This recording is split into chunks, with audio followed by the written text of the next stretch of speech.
హల్లెలూయా హల్లెలూయా. ముందుగా ప్రభువును రక్షకుడైన దేవాతి దేవునికి నా హృదయపూర్వక వందనాలు చెల్లించుకుంటున్నాను. నాకు ఈ సమయాన్ని ఇచ్చిన ఆత్మీయ కుటుంబానికి అదే అన్నయ్యకు అక్కడ కూడా నా హృదయపూర్వక వందనాలు చెల్లించుకుంటున్నాను. జియాన్ అవుట్ రీచ్ మినిస్ట్రీస్ తరఫున చేస్తున్న ఈ ప్రోగ్రాం బట్టి ప్రభుపేట దేవునికి వందనాలు చెల్లించుకుంటున్నాను. మరి ఈ సమయంలో అందరూ కళ్ళు మూసినట్టయితే మనము ప్రార్థన చేసుకుందాం. మహోన్నతుడా, సర్వోన్నతుడా, గొప్ప దేవ యేసయ్యకే కోట్లాది వందనాలు చెల్లించుకుంటున్నామైనా. యేసయ్య ఈ కార్యక్రమాన్ని ఎవరైతే దీక్షిస్తున్నారో వాళ్ళని కూడా మీరు దీవించండి, ఆశీర్వదించండి. అయినా యేసయ్య వాక్యం ద్వారా మా అందరితో మీరు మాట్లాడమని అడుగుతున్నామైనా, వాళ్ళందరూ మీరు బలపరచమని అడుగుతున్నాం దేవా. నీకు వందనాలు చెల్లించుకున్నమైనా. వినుచుండగా మాలో విశ్వాసాన్ని మీరు పెంచమని అడుగుతున్నాం దేవా. నీకు వందనైనా. ఎవరైతే వింటున్నారో ప్రతి కుటుంబాన్ని కూడా మీరు దీవించి ఆశీర్వదించి రక్షించి కాచి కాపాడమని అడుగుతున్నాం దేవా. నీకు కోట్లాది వందనాలు చెల్లించుకున్నమైనా. వినబోతుండగా బోధిస్తుండమైనా నాలో కూడా మీరుండి మీరు నడిపించి సహాయం చేయమని యేసు అతి పరిశుద్ధ నామమున పంగడి పెట్టుకుంటున్నాం తండ్రి. ఆమేన్ ఆమేన్ ఆమేన్. మీ అందరి ముందుకి ఈ విధంగా నేను రావడానికి ఎంతగానో సంతోషిస్తున్నాను. దేవుని గురించిన వాక్యాన్ని ప్రకటించడానికి దేవుడు నాకు ఇచ్చిన అవకాశాన్ని బట్టి దేవాతి దేవునికి నా హృదయపూర్వక వందనాలు చెల్లించుకుంటున్నాను. మరి ఈ దినానికి ఏర్పాటు చేయబడిన వాక్య భాగము మనం చూసుకున్నట్టయితే నోవా, అదే ఫెయిత్ ఆఫ్ నోవా గారి యొక్క విశ్వాసము. మనము చాలాసార్లు నోవా గారి గురించి చాలా కథలు మనం విన్నాము. అనేకమైన సార్లు చిన్నపిల్ల వాళ్ళని అడిగినా సరే చెప్తుంటారు నోవా తాత అని చెప్పి. నోవా గారి గురించి నోవా గారు దేవుడు చెప్పినట్టుగా వాడు కట్టిన తర్వాత ఆ యానిమల్స్ కదా జంతువులన్నీ వచ్చాయి. ఆ జంతువులన్నీ వచ్చిన తర్వాత ఆ ఓడ ఆ దేవుడు ఆ ఓడకి సహాయం చేయడం, దేవుడు ఆ ఓడక తలుపులు వేయడము, మిగతా ప్రజలందరూ చనిపోవడము, ఆ తర్వాత మరలా ఆ ప్రజలు లేకపోతే నోవా గారి యొక్క కుటుంబము బయటకు వచ్చి జీవించడము. ఇది అందరము తెలుసుకున్న కథ, లేకపోతే అందరము సాధారణంగా చిన్న పిల్లవాడైనా సరే విన్న కథగా ఈ కథను మనము చూస్తుంటాము. కానీ ఈ కథ అంతటి గురించి నేను మాట్లాడను, కానీ కొన్ని విషయాలు ఈ నోవా గారి యొక్క జీవితంలో జరిగిన కొన్ని విషయాల గురించి నేను మాట్లాడడం లేకపోతే నేను వాక్యం చెప్పడం జరుగుతుంది. మనం చూసుకున్నట్టయితే దీని టాపిక్ నేమ్ ఏంటంటే ఫెయిత్ ఆఫ్ నోవా, అంటే నోవా గారి యొక్క విశ్వాసము. ఏ విధంగా నోవా గారు విశ్వాసాన్ని చూపించినారు. మనము నోవా గారి గురించి బైబిల్ గ్రంథంలో చదవాలంటే ఆదికాండంలో 6వ అధ్యాయం నుంచి 9వ అధ్యాయం వరకు మనం చూడవచ్చు. ఈ 4 అధ్యాయాలు, అది 3 అధ్యాయాల్లోని దేవుడు నోవా గారి గురించి అక్కడ చెప్పడం మనము చూస్తాము. ఆ నోవా గారి గురించి మనం చూసుకున్నట్టయితే మొదటగా 6వ అధ్యాయంలో ఉంటుంది కదా. 6వ అధ్యాయము 8వ వచనము ఉంటుంది. అయితే నోవాహు యెహోవా దృష్టికి తన కృప పొందిన వాడాయను. హల్లెలూయా. దేవుడు అంటానంట నోవాహు యెహోవా దృష్టి యందు కృప పొందినవాడు ఆయనంట. ఇక్కడ మనం చూసినట్టయితే, ఇక్కడ మనం ముందు వచ్చిన కనుక మనం గమనించినట్టయితే ఆ ప్రజలందరూ అంట ఎంతో పాపము చేసి దేవునికి వ్యతిరేకంగా, దేవునికి ఆ దృష్టికి వ్యతిరేకంగా, లేకపోతే దేవుని మర్చిపోయి దేవుడు దాన్ని సృష్టించి ఉన్నాడు, లేకపోతే దేవుని ద్వారా మనం జీవిస్తున్నాము, లేకపోతే దేవుడు మన కార్యాలు చేయడం వల్ల మనం బ్రతుకుతున్నాము, ఇలాంటి విషయాలన్నింటినీ కూడా మర్చిపోయి అంట ప్రజలందరూ అంట ఎంతో భయంకరంగా జీవిస్తున్నారంట. ఎంత భయంకరంగా జీవిస్తున్నారంటే ఆ ముందు వచ్చిన కనుక మనం చదివినట్టయితే ఉంటుంది. దేవుడు అంట నరులను సృజించినందుకంట సంతాపడుతుంట, పశ్చాత్తాపడుతుంట, అంటే ఆయన బాధపడుతుంటాడంట.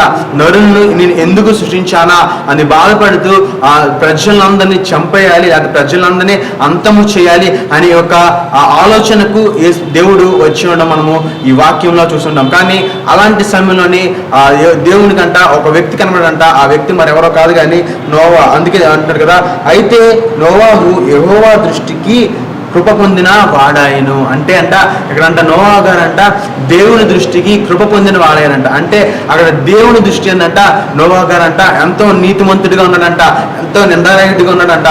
అంతమంది ప్రజలను అక్కడ చూస్తున్నారు కదా, అంతమంది జనాలను అక్కడ దేవుడు చూస్తున్నాడంట. వాళ్ళందరి మధ్యన అంట ఇక్కడ నోవా గారంట చాలా నీతిమంతుడిగా అవడం మనము గమనిస్తున్నాం. ఇంకా 9వ వచనం ఉంటుంది కదా, నోవాహు వంశావళి ఇదే, నోవాహు నీతిమంతులను తన తరములలో నిందారహితుడై ఉండేను, నోవాహు దేవునితో కూడా నడిచిన వాడు. ఇక్కడంట నోవాహు గారి గురించి ఎవరు చెప్తున్నారంట, ఇక్కడ దేవుడే చెప్తున్నారంట. నోవాహుకు తన వంశం వాళ్ళందరూనంట నీతిపరుడే అన్నాడంట. అది కాకుండా కలగడంట నోవాహు దేవునితో కూడా నడిచిన వాడు. అంటే నోవాహు గారంట అక్కడ ప్రజలను చూడలేదు, అయ్యో ప్రజలందరూ పాపం చేస్తున్నారు కదా, ప్రజలందరూ కూడా ఎంతో వ్యర్థంగా గడుపుతారు కదా, ప్రజలందరూ కూడా అక్కడ ఎంతో ఎంజాయ్ చేసి లేదా ఆ పాపంలో అంత మునిగి తేలాడుతున్నారు కదా, ఈ నొక్కడనే ఎందుకు దేవునితో ఉండాలి, లేకపోతే ఈ నొక్కడనే ఎందుకు దేవునితో జీవించాలి, ఈ నొక్కడనే ఎందుకు దేవునితో సహవాసం చేయాలి, నేను కూడా వాళ్ళలాగే ఉండొచ్చు కదా అని అనుకోలేదంట. అందుకే దేవుడే అన్నాడంట, నోవాహు దేవునితో కూడా నడిచిన వాడంట. నోవాహు అంటే అన్నాడంట, దేవునితో కూడా నడవడం అంటే దేవుని యొక్క ఆజ్ఞలు పాటించేవాడు, దేవుడు ఎలాగైతే జీవించాలో, దేవుడికి ఇష్టంగా ఎలా ఉండాలో, దేవునికి ఇష్టంగా ఎలాగైతే జీవిస్తే ఆ దేవుని నచ్చుతుందో, దేవునికి ఏ విధంగా ఉంటే మంచిగా ఉంటుందంట ఆ విధంగా నడుచుకునేవాడంట. కాబట్టి అంట నోవాహు అంట దేవుని దృష్టికి నిందారహితుడిగా ఉండడము మనము చూస్తుంటాం. మనం కూడా చాలా సార్లు అనుకుంటున్నాం, నా ప్రియ సంగమా, నా ప్రియ జనాంగమా, మనము చాలా సార్లు మనము ప్రయత్నం చేస్తుంటాం, మనము చాలా సార్లు ఆలోచన చేస్తుంటాము, అయ్యో ఎందుకు నేను ఇంత నీతిమంతుడిగా ఉండాలి, అయ్యో నా స్నేహితులు, నా బంధువులు, నా మిత్రులు, లేకపోతే నా తోటివారు, నా పక్కింటి వారు, లేకపోతే నా కొలీగ్స్ చాలా మంది ఉన్నారు కదా, వాళ్ళందరూ కూడా అన్యాయంగా జీవిస్తున్నారు, వాళ్ళందరూ కూడా ఎంతో అన్యాయం చేస్తూ, లేకపోతే వాళ్ళు చేసిన పనిలో అన్యాయంగా ఉంటూ ఎంతో సంపాదిస్తున్నారు, నేను మాత్రమే ఎందుకు నిందారహితుడిగా ఉండాలి, లేకపోతే నేను మాత్రమే ఎందుకు దేవుని దృష్టికి మంచివాడిగా ఉండాలి, నేను మాత్రమే ఎందుకు దేవునిలో ఉండాలి, నేను మాత్రమే ఎందుకు దేవునికి సహాయం చేయాలి, నేను మాత్రమే ఎందుకు ప్రార్థన చేయాలి, నేను మాత్రమే దేవునితో ఎందుకు సహవాసం చేయాలి, అనేకమైన ప్రశ్నలు మన జీవితంలో వస్తుంటాయి, అనేకమైన ప్రశ్నలు మనని వెంటాడుతూ ఉంటాయి. కానీ ఇక్కడ నోవా గారి జీవితం అంట అలాగే ఉంది. వాళ్ళందరూ కూడా అలా ఉన్నారు కదా, నేను ఎందుకు అలా ఉండాలి అని అనుకోలేదు. కానీ నోవా గారు అంట చాలా నిందారహితుడిగా ఉన్నాడంట. ఇంకా మనం ముందుకు వెళ్ళినట్టయితే అక్కడ నోవా గారిని దేవుడు పిలుస్తాడు. మనకు తెలుసు అంత కథ, మనకి క్లుప్తంగా చెప్పాలని ప్రయత్నం చేస్తున్నాను. దేవుడికి తెలుసు, దేవుడు నోవా గారు పిలిచి నేను ప్రజలందరినీ నాశనం చేయబోతున్నాను, నేను కుటుంబాన్ని రక్షించబోతున్నాను, మీ కొరకు మీరు ఒక ఓడ కట్టుకోండి, ఆ ఓడ యొక్క పొడుగు ఎంత ఉండాలి, వెడల్పు ఎంత ఉండాలి. ఇంకా కింద వచనాలు కనుక మనం చూసినట్టయితే 15, 16, 17 ఈ వచనాలు కనుక మనం గమనించినట్టయితే నోవాహుకి దేవుడు ఒక మెజర్మెంట్స్ ఇస్తారు, మీ ఓడని ఎలా తయారు చేయి, ఆ వాడి కిటికీలు ఎలా ఉండాలి, ఆ వాడి తలుపులు ఎలా ఉండాలి, ఇన్ని అంతస్తులు ఉండాలి, ఆ వాడికి ఇది కీలు పూయాలి, అనేక విషయాలంట అక్కడ నోవా గారికి చెప్పడం మనం చూస్తుంటాం. నోవా గారు అది చెప్పిన తర్వాత అంట ఆ నోవా గారు ఓడ తయారు చేయడం మనం చూస్తుంటాం. ఓడ తయారు చేసిన తర్వాత దేవుడు చెప్పిన విధంగానంట అక్కడ జంతువులన్నీ వస్తుంటాయి. ప్రతి జంతువులని మనం ఈ దినాన ఏదైతే జంతువులు చూస్తున్నామో, ఈ దినాన మనం చాలాసార్లు చూస్తుంటాం, జూ పార్క్ లో చూస్తుంటాం, లేకపోతే మనం టీవీలో చూస్తుంటాం, డిస్కవరీ ఛానల్ చూస్తుంటాం, మనం ప్రతి జంతువును చూస్తున్నాం. అంటే ఆ దినాన నోవా గారి యొక్క విశ్వాసము, నోవా గారి యొక్క సమర్పణ, లేకపోతే నోవా గారి యొక్క మంచితనం అంట ఈ రోజు వాటన్నిటిని కూడా కాపాడింది. మనం చూస్తున్నాం కదా, ఆ ప్రతి ఒక్క జంతువులను, మగది ఆడ జంతువులంట దేవుడే ఏర్పరచుకొని ప్రతి జంతువునంట ఆ ఓడలోకి ఎక్కించడము మనం చూస్తుంటాం. ఇక్కడ వరకు మన అందరికీ బాగా తెలిసిన విషయమే. ఇంకా మనం ఇక్కడ ఏం చూడాలి అంటే ఇక్కడ నోవా గారు అంట ఆ ఓడ కట్టడానికి ఇంచుమించుగా 100 సంవత్సరాలు, ఇంకా చెప్పాలంటే 100 సంవత్సరాలు ఆ ఓడ కట్టడానికి నోవా గారు కష్టపడి ఉన్నారు. నోవా గారు అలాగే నోవా గారి కుటుంబము కష్టపడి ఉన్నారు. మనం చాలా సింపుల్ గా ఒక అధ్యాయంలో చదివేస్తుంటాము, నోవా గారికి దేవుడు ఓడ కట్టమని చెప్పారు. అది 7వ అధ్యాయం వచ్చేటప్పటికి నోవా గారు ఆ ఓడని దేవుడు ఏ విధంగా చెప్పారో ఆ విధంగా తయారు చేసిన ఒక మాటలో మనము చక్కగా చదివి ముగిస్తుంటాం. కానీ ఆ మధ్య జరిగిన ఆ 100 సంవత్సరాలు ఎలాంటివో మనకి తెలియదు. ఆ 100 సంవత్సరాలు ఎందుకు నోవా గారికి 100 సంవత్సరాలు పట్టింది ఒక ఓడను తయారు చేయడానికి, ఎందుకు నోవా గారికి 100 సంవత్సరాలు పట్టింది ఆ ఓడని నిర్మించడానికి. దేవుడు చెప్పిన విధంగా దేవుడు ప్రణాళిక ఉంది కదా, దేవుడే చెప్పారు కదా, త్వరగా అది ముగించుకొని తొందరగా దేవుడు కార్యం జరగాలి కదా అని మనం అనుకోవచ్చు. కానీ మనం ఆ 100 సంవత్సరాలు మనం ఎప్పుడు చదవము. మనం గమనించినట్టయితే ఇక్కడ 5వ అధ్యాయము చివరిలో ఉంటుంది. 5వ అధ్యాయము ఆఖరి వచనం కనుక 32వ వచనం కనుక మనం చదివినట్టయితే, నోవాహు 500 ఏండ్లు గలవాడైనప్పుడు షేమును, హామును, యాపెతును కనెను. ఇక్కడ 5వ అధ్యాయంలో మనం ఉంటుంది నోవాహు 500 సంవత్సరాలు అయినప్పుడు మనము ఇక్కడ ఈ 5వ అధ్యాయంలో మనం చూస్తాము. అదే మనం చూసినట్టయితే 7వ అధ్యాయం వెళ్ళినప్పటికీ అక్కడ నోవా గారు ఓడ తయారు చేసిన తర్వాత నోవా గారు ఒక వయసు 600 సంవత్సరాలు అని ఇక్కడ రాయబడి ఉన్నది. ఈ మధ్య 100 సంవత్సరాలు ఎందుకు పట్టింది, అయితే ఈ మధ్య 100 సంవత్సరాలు ఎందుకు నోవా గారు ఓడ తయారు చేయడానికి అంత సమయం పట్టింది? నా ప్రియసంగా మనం చాలాసార్లు అనుకుంటాము దేవుని ప్రణాళిక మన మీద ఉంది కదా, మనం కార్యాలు త్వరగా జరిగిపోతాయి.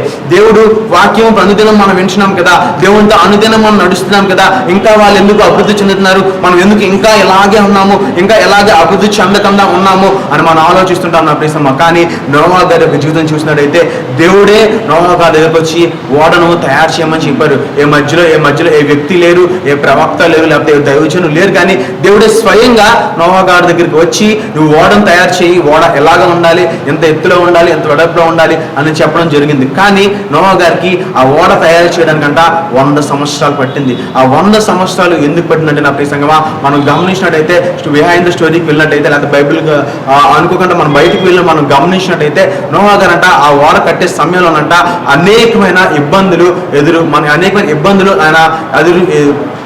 ఇబ్బందులు పాలయ్యారంట, అనేకమైన సమస్యలకు గురయ్యారంట, అనేకమైన వ్యాధులు చెందారంట. ఇంకా మనం చూసినట్టయితే మీరు చూసారో లేదా కానీ నోవా గారి గురించి ఒక మూవీ ఉంటుంది. ఆ మూవీలో నోవా ఆర్క్ అనే మూవీ ఉంటుంది. ఆ మూవీలో కనుక మనం గమనించినట్టయితే నోవా గారు ఆ ఓడ కట్టే సమయంలో ఏ విధంగా ఆయన శ్రమలు పడ్డాడో ఆ విషయాలన్నీ మనం అందులో చూడవచ్చు. నోవా గారు ఆ 100 సంవత్సరాలు ఎంత కష్టపడి ఆ ఓడను కట్టినాడో అదంతా కూడా మనము ఆ వీడియోలో మనము చూడవచ్చు.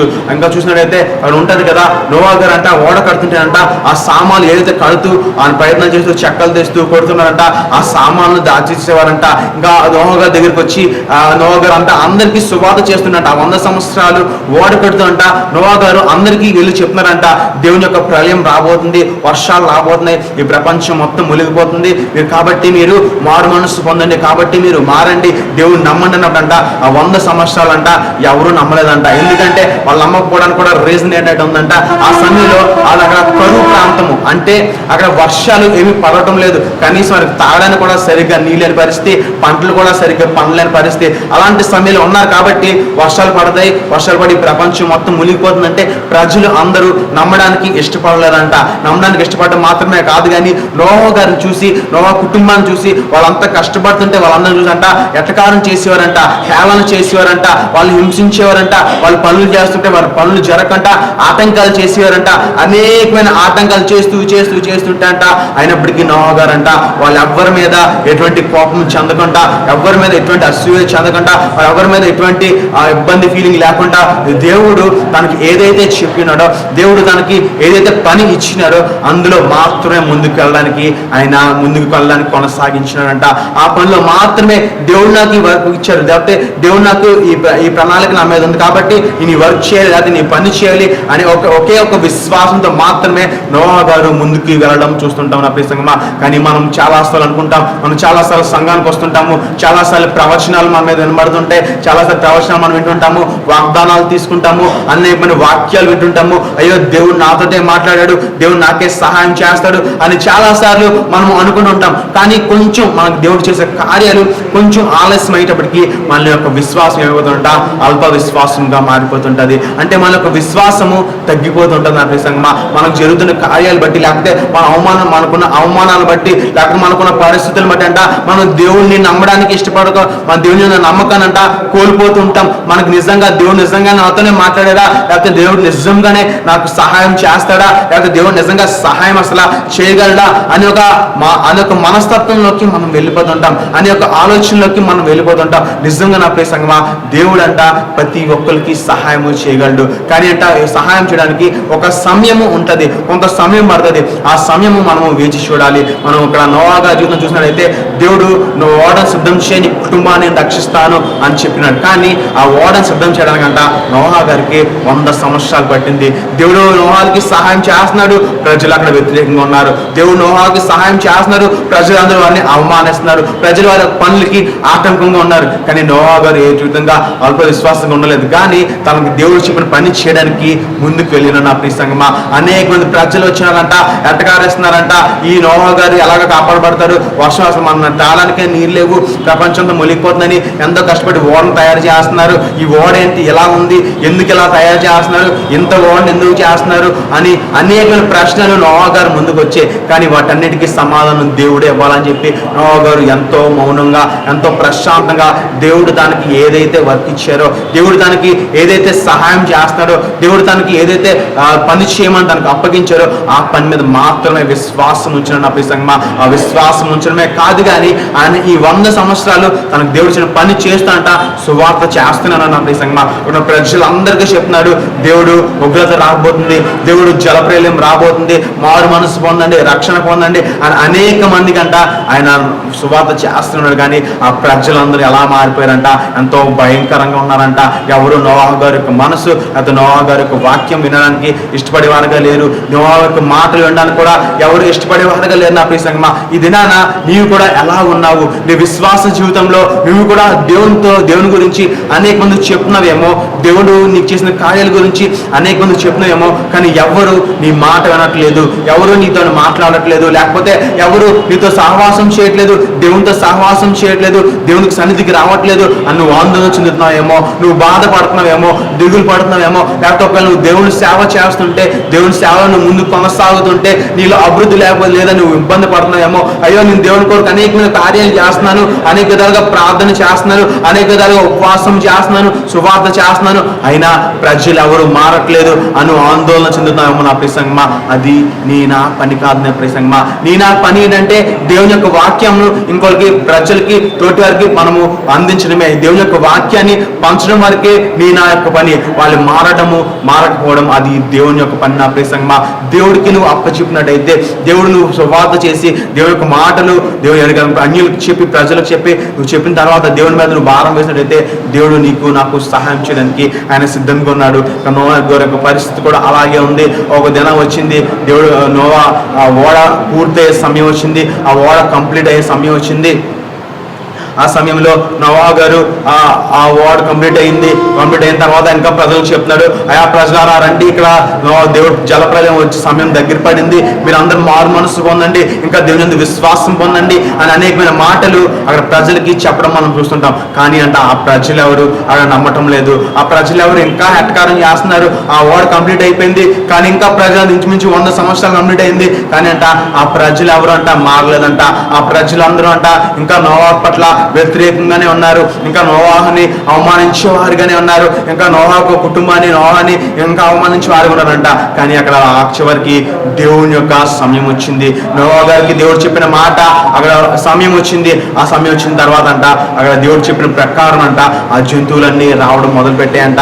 చూసినట్టయితే మనం అక్కడ వాక్యంలో మనం చదివిన ఉంటది, అక్కడ ప్రతి ఒక్క జంతువు, ఆడది మగది కూడా ప్రతి ఒక్క జంతువు అంట వచ్చి తానుగానే ఆ ఓడలోకి ఎక్కడం మనం చూస్తుంటాము. ఆ ఓడలోకి ఎక్కి ఆ ప్రతి ఒక్క జంతువు అలా వస్తుంటుందంట, అలా వచ్చి ఎక్కడ మనం చూస్తుంటాము. ఆ నోవా గారు కూడా వాటన్నిటికీ సరిపడే ఆహారాన్ని కూడా ఆయన సిద్ధపరచడం మనం చూస్తున్నాం. దేవుడు చెప్పిన ప్రకారము అంత మొత్తాన్ని కూడా ఆహారాన్ని నోవా గారు సిద్ధపరిచినారంట.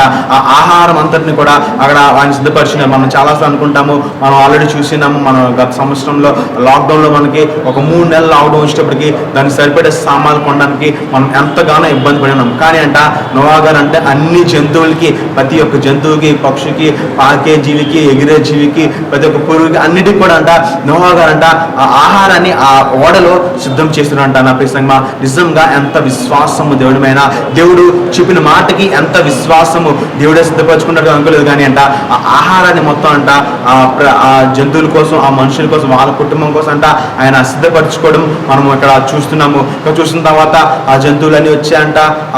తనతో వచ్చిన తర్వాత వాళ్ళ ప్రజలందరూ ఎక్కిపోయారంట. అక్కడ వర్షం ప్రారంభించడం మొదలైన తర్వాత అక్కడ ఒక ఓడ యొక్క తలుపునంట ఆ నోవా గారు మూయలేదు, కానీ దేవుడే ఆ ఓడ యొక్క తలుపును మూసారంట. ఇప్పుడు ఆ సమయంలో ఏమొచ్చిందంట, దేవుని యొక్క సమయం వచ్చింది. దేవుడు ఆ సమయంలో ఆ దేవుడు ఏదైతే చెప్పారో, ఏదైతే వర్షం పడుతుంది 40 పగళ్ళు 40 రాత్రులు కంటిన్యూస్గా వర్షం పడుతుంది అని చెప్పినప్పుడు అదే విధంగా వర్షం ప్రారంభమైందంట. కొంచెం కొంచెంగా వర్షం పడుతున్నప్పుడు ఆ ప్రజలందరూ అంట ఓడ దగ్గరికి వచ్చారు. ఓడ దగ్గరికి వచ్చి నోవా గారిని తలుపుతీ అని ఎంతో గట్టి గుండెలు బాదుకొని ఏడుచుకొని అడుగుతున్నారంట. కానీ అంట నోవా గారి చేతిలో ఏమీ లేదు. ఎందుకంటే ఆ ఓడ యొక్క తలుపులు ఎవరు మూసారంట, దేవుడే మూసారు. దేవుడే మూయడం వల్ల అంట నోవా గారు ఇంకా అక్కడ ఏమీ చేయలేకపోయారు. అంటే నా ప్రియ సంగమా, ప్రతి ఒక్కరికి ఒక సమయం ఉంటుంది. ఈ దినాన నువ్వు సువార్త చేస్తున్నావు, ఈ దినాన నువ్వు అనేక మందికి దేవుని గురించి ప్రకటిస్తున్నావు, నీ విశ్వాసాన్ని తెలియజేస్తున్నావు, కానీ ప్రజలు మారట్లేదని నువ్వు ఇబ్బంది పడుతున్నావు. నా ప్రియ సంగమా, ఒక దినం వస్తుంది, ఆ దినము దేవుని యొక్క దినము. ఆ దినం వచ్చినప్పుడు అంట ప్రతి ఒక్కరు కూడా తెలుసుకుంటారు. అక్కడ ప్రజలు కూడా అదే విధంగా తెలుసుకున్నారంట. ఆ ఓడ యొక్క తలుపులు మూసిపోబడ్డాయి. ఆ ప్రజలందరూ అంట అక్కడ ఎంత మూలిగిపోతున్నారు, నీటి మట్టం పెరిగిపోతుంది, ఆ వర్షం పడుతుందంట. ఆ ప్రజలందరూ అరిచి ఆ ప్రజలంట ఇంకా వెళ్ళిపోయారంట, చనిపోయారంట. కానీ కానీ ఆ ఓడంట తేలుతుంది, అక్కడ నీటిలోని అక్కడ మునిగిపోయి కొండలు కూడా మునిగిపోయినంత వర్షము నోవా గారు కురిపించినారు, అదే దేవుడు అంట కురిపించినారు. కాబట్టి ఆ వర్షం వల్ల ఆ షిప్ అంట తేలడం మొదలుపెట్టింది, ఆ నీరు అలా తేలడం మొదలుపెట్టిందంట. ఇక్కడ చూసుకున్నట్టయితే ఇంచుమించుగా 160 రోజులు ఆ ఓడలోని ఆ ప్రజలు లేకపోతే ఆ నోవా గారి కుటుంబము లేకపోతే ఆ జంతువులన్నీ కూడా ఆ ఓడలో ఉండడం మనము చూస్తుంటాము. ఇక్కడ మళ్ళీ మనం గమనించాల్సిన విషయం ఏంటంటే అక్కడి వరకు కూడా బాగానే ఉంది, దేవుడు చక్కగా నోవా గారిని రక్షించున్నాడు, నోవా గారిని కాపాడి ఉన్నాడు. ఆ తర్వాత పరిస్థితి ఏంటి అని మనం గమనించినట్టయితే ఆ ఓడలో ఉన్నారంట, ఆ ఓడనంట ఆ జంతువులన్నిటికంట నోవా గారు ఆహారం పెట్టాలంట.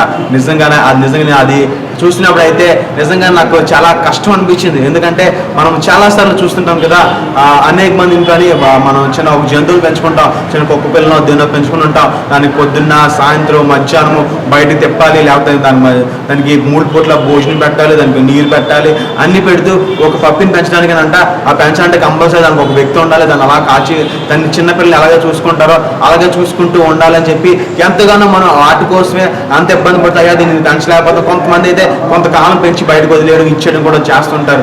అంటే ఒక్క పప్పిని పెంచడమే అంత కష్టం. కానీ ఆ ఓడ నిండా రకరకాల జంతువులు ఉన్నాయి. జంతువులు అంటే ఏవో చిన్న చిన్న కుక్క పిల్లలు లేకపోతే చిన్న చిన్న ఏవో కాదు, కానీ అక్కడ పుల్లు ఉన్నాయంట, సింహాలు ఉన్నాయంట, ఏనుగులు ఉన్నాయి, జిరాఫీలు ఉన్నాయి, జీబ్రాస్ ఉన్నాయి, మొత్తం అన్ని జంతువులు అంట ఆ షిప్లోనే ఉన్నాయంట. వాటన్నిటికీ రోజంతా వాటికి ఆహారం పెట్టుకుంటూ వాటిని క్లీన్ చేసుకుంటూ వాటి చేసిన వాటన్నిటిని కూడా వాళ్ళకి వ్యర్థాలన్నింటినీ కూడా క్లీన్ చేసుకుంటా ఎంతో ఓపికగానంట ఎంతో కష్టపడుతూ ఎంతో అంట వాళ్ళు అక్కడ పని చేయడం వాళ్ళని అక్కడ మనం చూడొచ్చు. దీన్ని బట్టి నేను గమనించింది ఏంటంట, నా ప్రియసంగా ఒకవేళ దేవుడు నిన్ను ఆశీర్వదించిన తర్వాత నువ్వు నిజంగా ఐశ్వర్యవంతుడు అయిపోతావు, నువ్వు నిజంగానే ఎంతో నీట్గా జీవిస్తాను అనుకోవాల్సిన పని లేదు. కానీ అక్కడ దేవుడు నోవాని ఆశీర్వదించి అంట ఏం చేశాడంట, నోవాను కాపాడినాడు. కానీ కాపాడిన తర్వాత కూడా ఆ ఓడ దాని పడేటంట పొద్దున్న లేచిన దగ్గర నుంచి రాత్రి పడుకునే వరకు అంట నోవా గారు ఖాళీగా ఉండడం మనం చూడం. ఎందుకంటే వాటన్నిటికీ ఒకదానికి ఆహారం వేయడానికి కొంత టైం పడుతుంది, కానీ వాటన్నిటికీ ఆహారం వేయాలంటే అంత సులువైన పని కాదు, లేకపోతే అంత ఈజీ అయిన పని కాదంట, ఎంతో కష్టం అయినప్పటికీ కూడా నోవా గారు అంట దేవుని యొక్క మాటకు లోబడి ఎంత కష్టమైన విసుగకుండా వేసారకుండా ప్రతిరోజు అన్ని జంతువులకి ఆహారం వేస్తూ వాటిని కాపాడుతూ వాటిని క్లీన్ చేస్తుంట 160 దినాలు కూడా అంట ఆయన ఆ ఓడలో ఆ జంతువులన్నింటినీ మనం మనము చూస్తున్నాం. మనం కూడా చాలా అనుకుంటాం కదా, దేవుడు నన్ను ఆశీర్వదించాడు, దేవుడు నన్ను దీవించాడు, నన్ను కాపాడాడు, నన్ను హెచ్చించాడు అనుకుంటాం. నా ప్రియసంగమా హెచ్చిన తర్వాత కూడా నా ప్రియసంగమా ఆ దినాల్లో కూడా అంట నీ ఒకవేళ సేవలో ఉంటే నీ సేవలో ఒకవేళ విశ్వాస జీవితంలో ఉంటే నీ విశ్వాస జీవితంలో దేవుడు నిన్ను ఖాళీగా ఉంచు. నా ప్రియసంగమా నేను కూడా అనేక మందికి సువార్త చేసే వారిగా ఉంటాం. మన జీవితంలో ఎంతో వర్క్ ఉంటుంది, ఎంతో పని ఉంటుంది. నా ప్రియసంగమా ఆ పని కూడా దేవుడిని ఆశీర్వదించిన తర్వాత కూడా అంట నువ్వు దేవుని కొరకు పని చేయాల్సిన అవసరం ఉంటుంది. ఆ దినాన ఆ నోవా గారు అలా చేశారు కాబట్టి ఈ దినాన మనం అందరం కూడా జీవించిన నా ప్రియసంగమా ఈ దినాన మన అందరం కూడా దేవునితో నడుస్తున్న నా ప్రియసంగమా. ఎందుకంటే ఆ దినాన నోవా గారి యొక్క విశ్వాసం, నోవా గారి యొక్క నమ్మకం, దేవుని మీద నోవా గారికి మన నమ్మకం వల్ల మాత్రమే ఈ దినాన మనం అందరం కూడా నోవా గారి యొక్క సంతానంగా మనం వచ్చినాం నా ప్రియసంగమా. ఎందుకంటే ఆ దినాన నోవా గారు దేవునితో పాటు నడిచినారు, దేవుని మాటల మీద విశ్వాసం ఉంచినారు. కాబట్టి అన్ని సంవత్సరాలు పట్టినా 100 సంవత్సరాలు దేవుడు చెప్పిన మాట పట్టినప్పటికి కూడా దేవుడు నోవా గారి విశ్వాసంలో ఉన్నారు. కాబట్టి నోవా గారిని నోవా గారి కుటుంబాన్ని కూడా దేవుడు కాపాడిన నా ప్రియసంగమా. మరి ఈ దినాన మనము ఎలాగా ఉన్నాము, మన యొక్క విశ్వాసము ఎలాగా ఉంది? మన బైబిల్లో మనం గమనించినట్టయితే అనేక మంది బిడ్డల గురించి మనం చదువుతాము, అనేక మంది వ్యక్తుల గురించి మనం చదువుతాము, అనేక మంది విశ్వాసుల గురించి మనం చదువుతాము. కానీ మనము ఎలాగా ఉన్నాము? నిజంగా మనం చదివి వదిలేసే వారిగా ఉన్నామా? మనం విశ్వాసంలో బలపడే వారిగా ఉన్నామా? నా ప్రియసంగమా నోవా గారి యొక్క జీవితంలో ఆయన దేవుని యొక్క మాటకు మాత్రము లోబడి అంట 100 సంవత్సరాలు అంట ఓడ కోసం కష్టపడి ఉన్నారు. అనేకమైన శ్రమలు పొందినారు, అనేక మంది నిందలు భరించినారు, అనేక మంది అవమానాలు పొందినారు, అనేక మంది తాను చూసి హేళన చేసినారు. నా ప్రియసంగమా కానీ నోవా గారంట ఎటువంటి ఇబ్బంది పడలేదంట. ఎందుకంటే తనతో మాట్లాడింది ఎవరంట? దేవుడు. తను రక్షించింది ఎవరంట? దేవుడు ఏదైతే చెప్పారో అది చేయడానికి ముందుకు వెళ్ళినాడు. కాబట్టి వాటన్నిటిని కూడా నోవా గారు పట్టించుకోలేదు. నా ప్రియసంగమా ఈ దినాన మనము ఎలాగా ఉన్నాం? నా ప్రియసంగమా దేవుడు మనకు ఒక మాట చెప్పిన తర్వాత మనకు కొంచెం కష్టం వస్తే వెంటనే దేవుడిని నిందించే వారిగా ఉంటాం. మనకు కొంచెం శ్రమ వస్తే, కొంచెం ఇబ్బంది వస్తే అయ్యో నాకు ఎందుకు ఈ శ్రమ, నేను దేవుళ్ళలో ఎంతో నీతిగా ఉంటున్నాను కదా, ఎంతో నిశ్చాయితీగా ఉంటున్నాను కదా, ఎటువంటి తప్పు చేయకుండా వాళ్ళందరూ ఈ విధంగా ఉన్నారు, ఈ విధంగా ఉన్నారు, కానీ నేను నీతిగా దేవుని వాక్యం ఏదైతే ఆజ్ఞలు ఉందో వాటి పాటించేవాడిగా ఉన్నాను కదా, అయినా నాకు ఎందుకు ఈ శ్రమలు అని అనేక సార్లు మనలో సందేహం వస్తుంది. ప్రసంగమా, నువ్వు సందేహించాల్సిన అవసరం లేదు. కానీ ఒకవేళ దేవుడు నీతో నిజంగా మాట్లాడినట్టయితే దేవుని యొక్క సమయం ఉంటుంది. ఆ సమయంలో దేవుని నువ్వు కాపాడడానికి, నేను హెచ్చరించడానికి ఆయన సిద్ధంగా ఉన్నాను. నా ప్రసంగమా, ఈరోజు మరి నీవు నేను ఎలాగా ఉన్నాము? దేవుని సన్నిధిలో దేవుని అడిగేవారిగా ఉన్నామా? దేవుని సన్నిధిలో దేవుని యందు నమ్మిక ఉంచేవారిగా ఉన్నామా? దేవుని మాటలకి లోబడే వారిగా ఉన్నామా? లేకపోతే ప్రజలు ఏదో మాట్లాడుకుంటున్నారండి, అయ్యో ప్రజలు నా గురించి తప్పుగా అనుకుంటున్నారండి, అయ్యో నేను ఎందుకు దేవుని ప్రార్థన చేయాలని చెప్పి ప్రతిదినం పెద్దలు అవహేళన చేస్తారండి, నేను ఎందుకండి దేవుని సన్నిధికి రావాలని నువ్వు ఇంకా అనుకుంటున్నామో? నా ప్రసంగమా, ఒక దినం వస్తుంది, ఆ ప్రజలందరూ అంట ఎవరైతే నేను హేళన చేస్తారో, ఎవరైతే నేను అవమానిస్తారో వాళ్ళందరూ అంట నశించిపోయే దినం ఒక దినం వస్తుంది. మరి ఆ దినాన వాళ్ళతో పాటు నీవు నేను కూడా నశించిపోయేవారుగా ఉంటామా? లేకపోతే నోవా గారిలాగా జీవించి అనేక మందికి ఆశీర్వాదకరంగా ఉంటామా? ఆ తర్వాత మనం చూసినట్టయితే ఆ వాక్యం ఉంటుంది కదా, ఆ ఓడ వర్షం అంతా ముగిసిపోతుంది, 160 దినాలు అయిపోతుంది. తర్వాత వాళ్ళందరూ బయటకు వస్తారు, ఎవరి వారు వాళ్ళు ఆ కుటుంబాలతో చక్కగా జీవించడం మనం చూస్తుంటాము. అప్పుడు దాకా ఆదాం గారి యొక్క సంతానం ఉండేవారు, కానీ ఆ తర్వాత నోవా గారు జలప్రలయం తర్వాత నోవా గారి యొక్క సంతానానికి ఉండడం మనం చూస్తుంటాం. నా ప్రసంగమా, దేవుడు నిజంగా నిన్ను నన్ను ఆశీర్వదించాలంటే నీవు నేను కూడా దేవుని యందు విశ్వాసం ఉంచి, దేవుని యందు నమ్మకం ఉంచి జీవించినట్టయితే దేవుడు నిన్ను నన్ను కూడా ఆయన కాపాడడానికి, నన్ను కూడా ఆయన రక్షించడానికి ఆయన ఎంతో సిద్ధంగా ఉన్నాను. నా ప్రసంగమా, మరి ఈ దినాన నీవు నేను ఎలాగ ఉంచున్నాము? ఈ దినాన నీవు నేను ఎలాగా దేవుని సన్నిధిలో విశ్వాసం కలిగి ఉంటున్నాము? అల్ప విశ్వాసంగా ఉంచున్నామా? లేకపోతే అల్ప విశ్వాసంగా జీవిస్తున్నామా? లేకపోతే దేవుని యందు నమ్మిక ఉంచి దేవునిలో నడిచేవారికి ఉంటున్నాము? నా ప్రసంగమా, ఈ దినాన నీవు నేను ఒకసారి మనం సరి చేసుకుందాం. నా ప్రసంగమా, మరి ఈ దినాన మనం ఏం ఆలోచిస్తున్నాము? విశ్వాసం కలిగి జీవించాలని ఉంటున్నామా? లేకపోతే ఈ ప్రజల కొరకు ప్రజలు ఏదో అనుకుంటారు, ప్రజలు నన్ను నిందిస్తారు ఆలోచిస్తున్నాను? నా ప్రసంగమా, దేవుని వైపు నువ్వు ఉన్నట్టయితే దేవుడు నిన్ను రక్షించడానికి ఆయన సిద్ధంగా ఉన్నాడు. దేవుని యందు విశ్వాసం నుంచి నువ్వు జీవించినట్టయితే నోవా గారిని ఆ కుటుంబాన్ని దేవుడు హెచ్చించినట్టు, వారి కుటుంబాన్ని దేవుడు రక్షించినట్టు కూడా ఆయన నిన్ను నీ కుటుంబాన్ని నన్ను అందరిని కూడా ఆయన రక్షించడానికి ఆయన సిద్ధంగా ఉన్నాడు. నా ప్రసంగమా, మరి ఈ దినాన నీవు నేను ఎలాగా ఉన్నాము? దేవుణ్ణి ప్రార్థించే వారికి ఉన్నామా? లేకపోతే దేవుని విశ్వాసం ఉంచే వారికి ఉన్నామా? లేకపోతే ప్రజల యొక్క మాటలు నమ్మే విధంగా ఉన్నామా? మరి ఈ సమయంలో కొద్ది సమయము అక్కడ మోకరించి కళ్ళు మూసినట్టయితే మనం దేవుని సన్నిధిలో ప్రార్థన చేసుకుందామా?